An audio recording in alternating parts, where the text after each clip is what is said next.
The dinner table was set the way my mother always sets it when she wants something to feel like a milestone. The good plates. The cloth napkins she keeps folded in a drawer she never lets us open. Candles, even though it was a Tuesday. My brother had just accepted a position at a firm downtown. A real one. The kind with a lobby and a glass elevator and a name that sounds like 3 old men shaking hands. My father stood up before the food was even touched and raised his glass. "To Marcus," he said. Everything we gave was worth it. Everyone at the table raised their glasses. My mother was crying, the quiet kind, the kind she saves for moments she wants to remember. My aunts nodded. My uncle said something about legacy. The word hung in the air above the pasta and the bread basket, and the candles were already dripping onto the tablecloth. I raised my glass too. Nobody looked at me when I did. I held it up a moment longer than necessary, then set it down, and went back to my food. I am very good at continuing, at not making it a scene. But I want to tell you something before I tell you the whole story. Because the whole story is long and complicated, and there are parts of it that still feel like pressing on a bruise. But this moment, this specific Tuesday with the good plates and the cloth napkins, this is where it finally crystallizes. This is where the number gets a face. $85,000. That is what my parents spent on my brother's education. Not all at once. Over the years. Tuition payments, housing costs, a car so he could commute, a laptop when he broke, and a semester abroad they called essential to his career. I know the number because I pieced it together slowly, the way you piece together anything you were never supposed to find out. I paid for my own degree. Every credit, every semester, every textbook. I worked retail at 17. I filed my own FAFSA. I transferred. I applied for every scholarship I could find in the margins of time I carved out between shifts. Nobody raised a glass for that. Here is what $85,000 buys my family. And what it doesn't. It doesn't buy both children the same future. It doesn't mean the same investment is considered equally necessary for a son and a daughter. And it doesn't mean that when you sit at the same table your whole life, you were never truly seen the same way. My parents had a plan for me too. It just didn't involve a degree. It involved a husband and an instruction they gave me so many times it started to feel like a weather forecast. Marry well. I didn't do that either. And what happened instead, what I built, what I said, and the night I finally stopped being quiet, changed everything. To understand Tuesday with the good plates, you have to understand the house we grew up in. It was a small house. 3 bedrooms, 2 bathrooms, and a kitchen that always smelled like something was either cooking or had recently burned. My parents worked hard. My father drove 40 minutes each way to a job he never complained about out loud. My mother managed the household the way some people manage companies, with precision and without much acknowledgement. They were not careless people. That is the part one needs you to hold on to, because it matters. What happened to me did not happen because my parents were cruel. It happened because they had a blueprint, one they'd inherited without questioning, and they followed it faithfully, the way people follow instructions they mistake for wisdom. My brother Marcus is 2 years older than me. Same house, same parents, different world. He got a tutor for math when he was struggling in the 7th grade. I struggled in the 7th grade too. I stayed after school and figured it out alone. He got the larger bedroom, the one with the window that faced the backyard, because my mother said boys needed space to focus. I never questioned that at the time. It just seemed like a fact, the way weather is a fact. When Marcus was 14, my parents bought him a laptop for school. A real one, not a hand-me-down. I remember the box. I remember watching him open it. When I needed a computer for a project that same year, I used the shared family desktop in the hallway, wedged between the coat rack and the linen closet, and I timed myself so I'd be done before anyone needed to use the phone line. The year I was 12, I won an award at school. A writing competition, regional level, which felt enormous to me at the time. I came home with the certificate and held it out to my mother at the kitchen counter. She looked at it. She smiled, genuinely warmly. Then she said, You're going to make someone very happy someday. Not, you're talented. Not, what do you want to do with this? Not even, I'm proud of you. Someone happy. Someday. I folded the certificate and put it in my desk drawer. I don't know when I stopped taking it out to look at it. The thing is, and I have spent a long time sitting with this, I was not unloved. My parents loved me. I was certain of that then, and I am certain of it now. But love and investment are not the same thing, and I spent the better part of my childhood confusing one for the other. Love says, you matter to me. Investment says, your future matters enough to build. I was loved completely. I was partially invested in it. And no one in that house ever acknowledged the distance between those two things. That distance had a cost. And eventually someone had to pay for it. By the time I got to high school, Marcus had a plan. Everyone made sure of it. He had a college counselor, not the one at school that everyone shared, but a private one my parents paid for out of a budget I didn't know existed. He had a list of target schools, a backup list, and a spreadsheet my father helped him build. At dinner, they talked about majors the way other families talk about sports, with genuine investment, with opinions, with follow-up questions the next week. Nobody asked me what I wanted to study. At family gatherings, my aunt introduced me as the pretty one. Not meanly, warmly, even the way you'd compliment a piece of furniture that fits the room well. I was the pretty one, the one who'd be easy to settle, the one who, as my mother's friend once said while squeezing my cheek, wouldn't have any trouble. Any trouble with what? I never asked. I was 16 when I found the brochure. A university about 4 hours away, a school with a strong program in communications, a campus I'd seen in a magazine at the school library, and I couldn't stop thinking about it. I printed the application requirements. I read the financial aid page 3 times. I did the math in a notebook I kept in my backpack.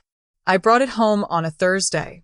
I set it on the kitchen table after dinner, while my mother was still sitting with her tea. She looked at it. She didn't frown. She didn't raise her voice. She reached across the table and covered my hand with hers, the way she does when she wants you to know she's on your side, and she said the following: "Why would you take on all that debt when you'll have a husband to take care of you?" My father, from the other room, said, "Your mother's right." That was the whole conversation. I picked the brochure up. I walked to the kitchen trash can, the one beside the refrigerator, the one we lined with the plastic bags from the grocery store, and I put it in. Not dramatically. I didn't slam it. I just placed it there, on top of the coffee grounds and the morning's newspaper, and I went to my room.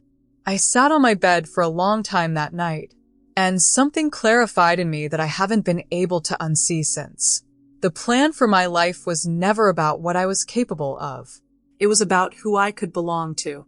I wasn't being raised toward a future. I was being prepared for a transfer. Has anyone ever handed you a ceiling and called it protection?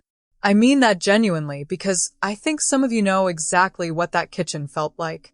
What it sounds like when someone who loves you tells you, without realizing it, that your ambition is the problem.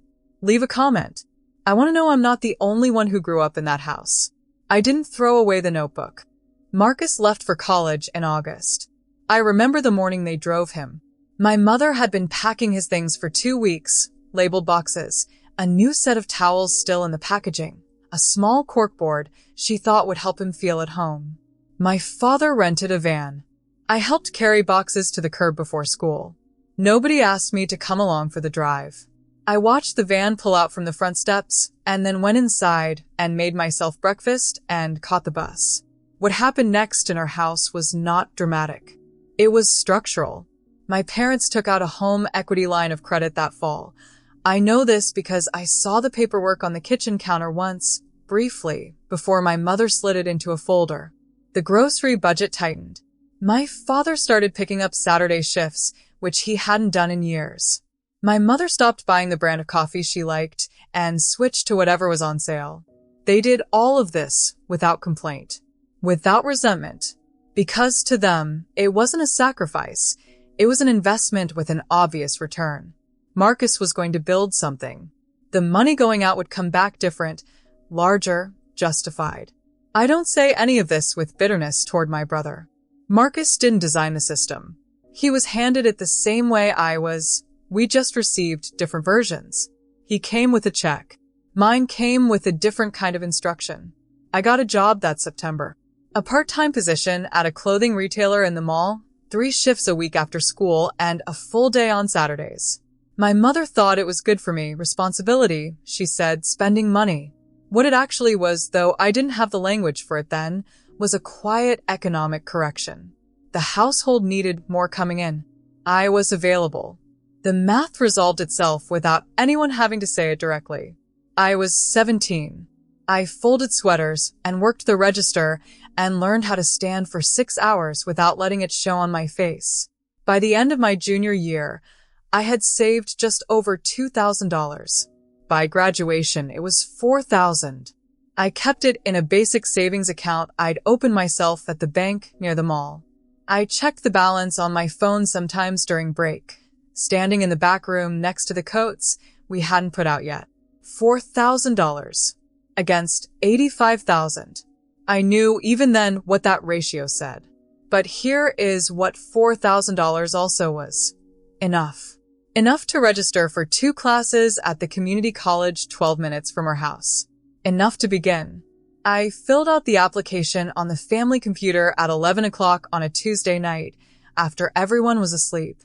I paid the registration fee with my debit card. I didn't tell my parents. Not yet.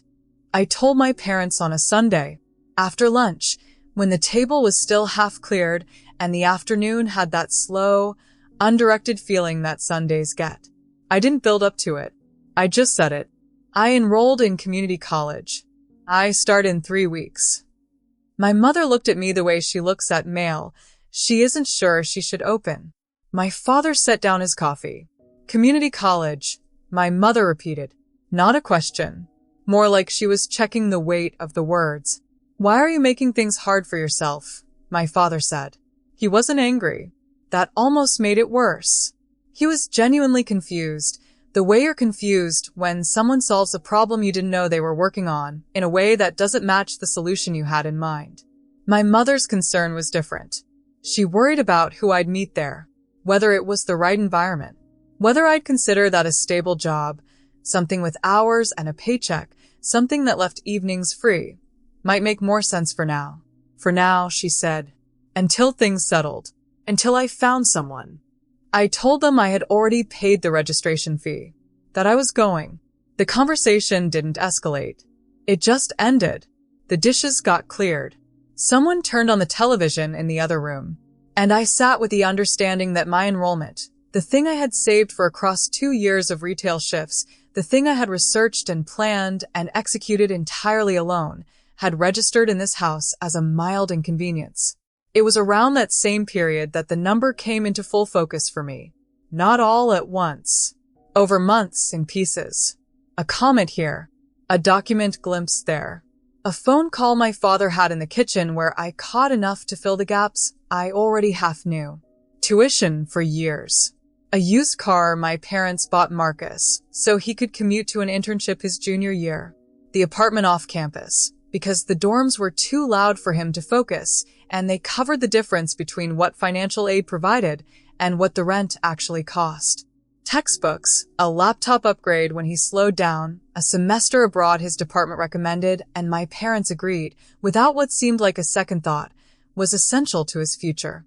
I added it up in the same notebook I'd used to research that university I never applied to. $85,000. Give or take.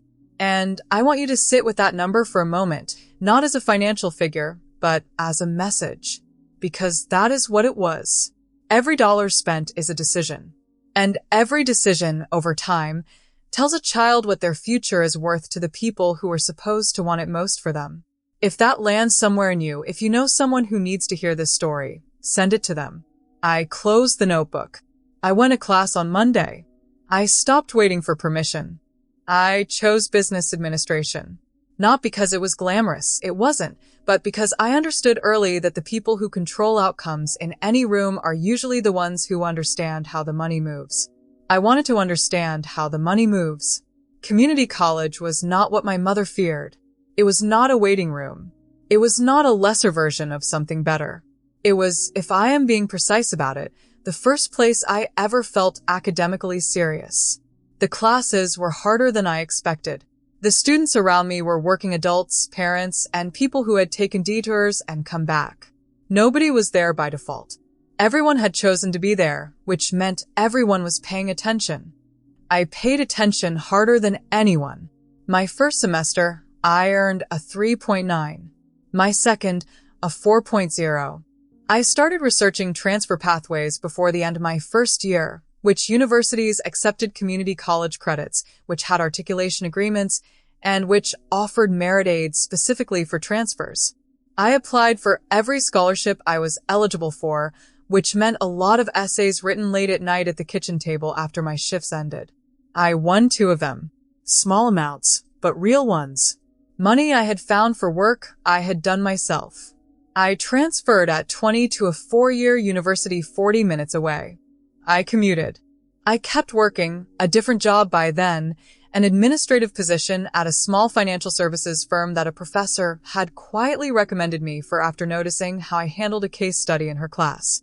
That professor's name was Dr. Okafor. She was the first person in an academic setting who looked at my work and said, directly, without qualification, "You should go further with this." I did not take that lightly. At the firm, I learned more in 8 months than I had expected to learn in 2 years. My manager, a meticulous woman named Sandra who had no patience for vagueness, promoted me within my first year. She did not do it warmly. She called me into her office and said, "You're efficient. You don't make the same mistake twice, and you don't need to be managed." Here's the new title. The raise starts the next pay period. I walked back to my desk and sat quietly for a moment before going back to work. I did not dare to escape. I want to say that clearly because I know what the alternative looks like. Using a relationship as an exit ramp from a life that hasn't taken shape yet. I felt the pull of it sometimes.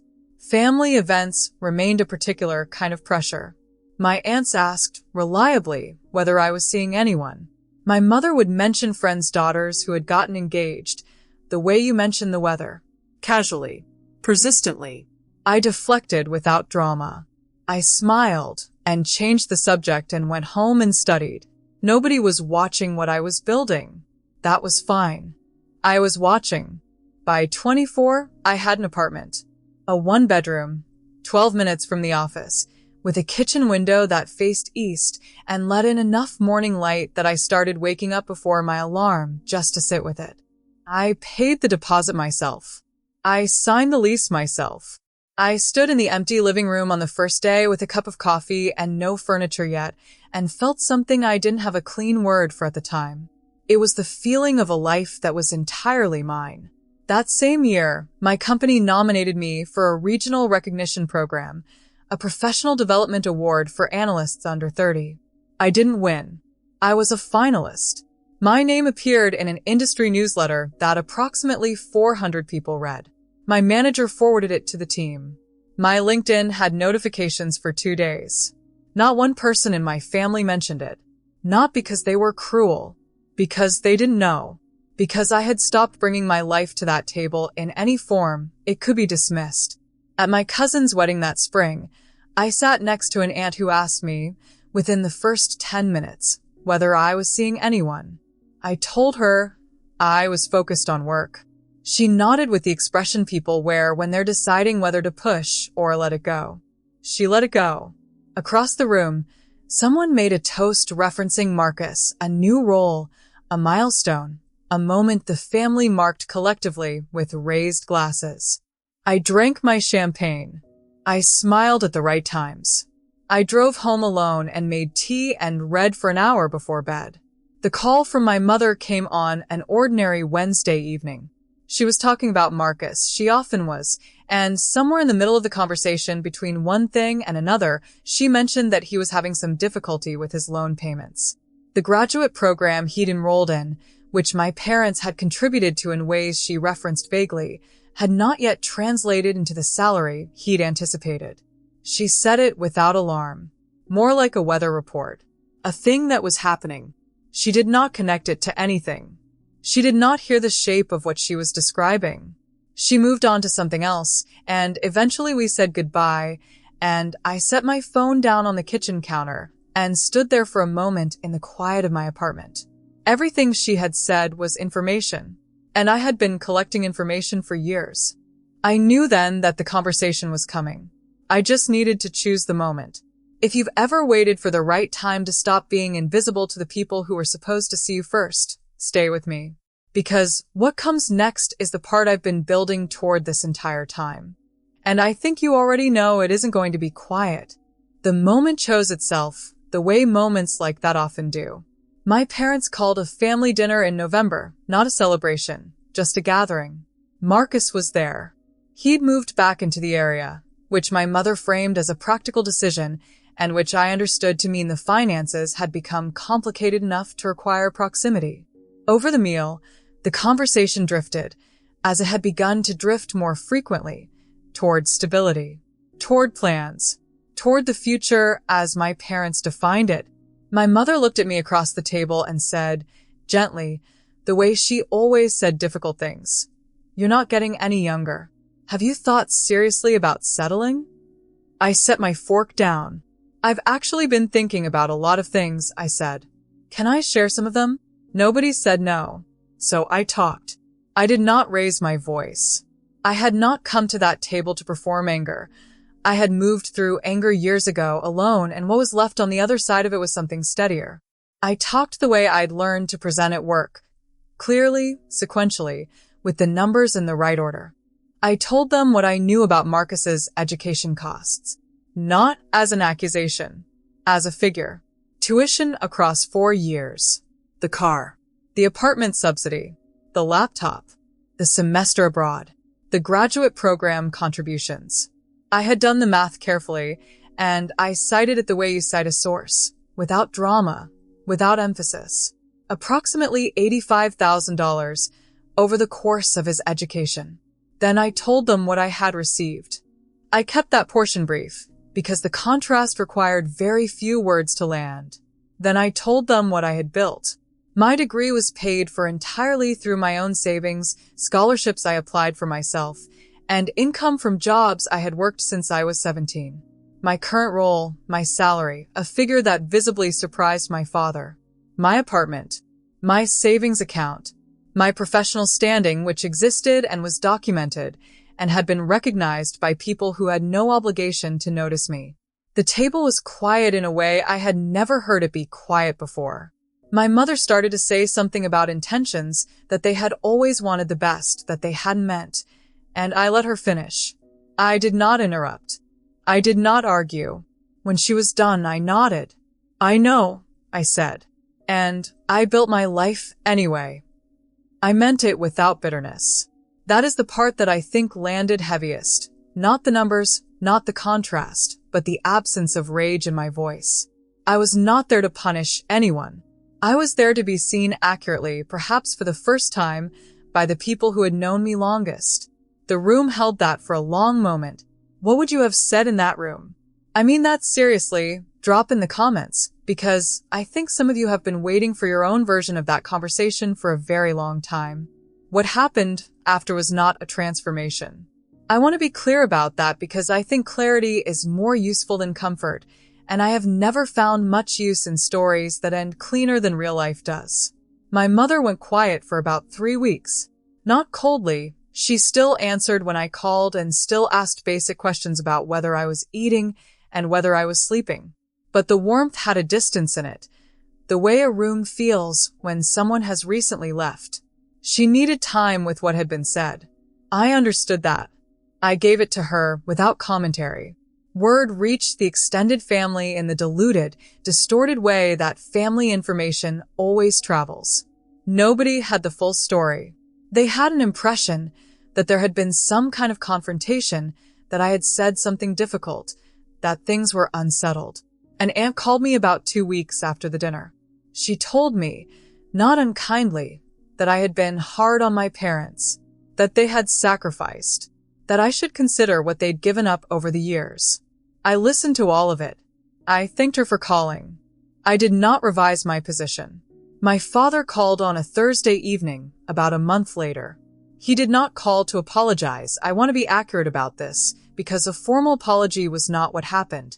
He called and asked, somewhat stiffly, how work was going, what I was doing, whether the role I'd mentioned at dinner had room to grow. It was a small gesture. It was also the first time in my memory that he had initiated a conversation about my professional life without it being attached to a question about my personal one. I answer him directly. I kept the conversation factual and unloaded. Before we hung up, there was a pause, and he said, "You've done well." 3 words, offered carefully, like something he'd been holding for a while and wasn't entirely sure how to set down. I said thank you and meant it. Marcus called the following week. Our conversation was different from any we'd had before, less performed, less careful. At some point he said, quietly, that he knew things hadn't been equal, that he'd known for a long time, that he hadn't known what to do with that, and mostly, he hadn't done anything. He said he was sorry for that part. That moment, his honesty, unprompted, offered without excuses, did more for me than any formal reckoning could have. It meant he had seen it too. It meant I hadn't been imagining the architecture of our childhood. The family events that came after were not reinvented, but something in them had shifted. People asked about my work now, not instead of the other questions sometimes still alongside them, but the inquiry existed. My life, in full, had entered the room. It wasn't everything. It was something. I didn't do any of it to change them. I did it to change what I was willing to accept. I want to tell you what it actually feels like. Not the resume version. Not the number in the account or the title on the email signature. The feeling underneath all of it, which is quieter than I expected and more complete than I knew to hope for. It feels like authorship. That is the only word I have found that fits. When I make a decision now, any decision, small or significant, it belongs to me in a way that I did not understand was possible when I was 17 folding sweaters in the back of a mall store, checking my savings account balance on my break. I choose where I live. I choose how I spend my time. I choose what I am building toward and at what pace. Nobody is waiting for me to fulfill a plan they made on my behalf. Nobody is disappointed that I have not yet become the thing they imagined. I did not marry well. I did not rely on my family's investment because there was none available to me. And I am here, sitting in a life I built from the particular materials I actually had, not the ones I was supposed to have, not the ones that would have been easier, but the ones that were genuinely mine. Community college tuition I paid with retail wages. Scholarship essays written at 11 o'clock on weeknights. A professor who said to go further. A manager who said, "Here's the raise. No ceremony required." An empty apartment with morning light and no furniture yet, and the feeling of something beginning. If I could say one thing to the version of me who sat in her childhood bedroom the night the brochure went into the recycling bin, I would not tell her it gets easy. It doesn't for a long time. I would tell her that the life on the other side of everyone else's plan for you is more specifically yours than anything they could have designed. I would tell her to keep the notebook. I would tell her that the people who hand you a ceiling and call it protection are not always wrong about love. They are just wrong about what you need. There is a difference between being loved and being seen. I spent a long time hoping the first would eventually become the second. It did, partially and imperfectly, in the slow and incremental way that real things shift. That was enough to make peace with. What was never going to be enough was waiting. So I stopped waiting. And everything I have now was built in the space that was created. I don't know what you were told you were for. I don't know whose plan you've been living inside, or how long you've been there, or whether you've already started building your way out or are still standing in the kitchen watching the brochure go into the bin. But if this story found you at the right moment, if any part of it is also yours, then you already know why these stories matter. There are more of them. Stay.